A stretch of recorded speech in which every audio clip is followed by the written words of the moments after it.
دعا ایک واحد ایسی چیز ہے جس کو نصیب پر بھی فضیلت حاصل ہے۔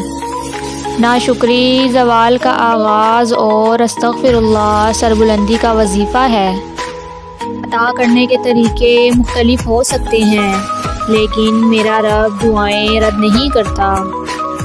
اپنے فیصلوں کو اللہ پر چھوڑ دو، مایوسی تمہیں چھوڑ دے گی۔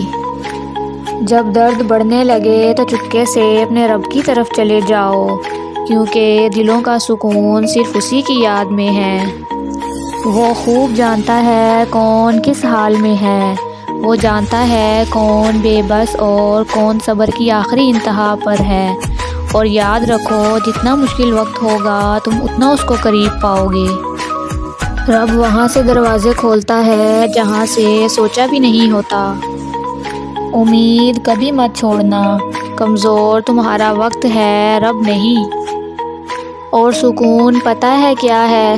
اکیلے بیٹھ کر رب سے گفتگو کرنا۔ ہزاروں سوچیں الجھا دیتی ہیں، مگر ایک سجدہ سلجھا دیتا ہے سب۔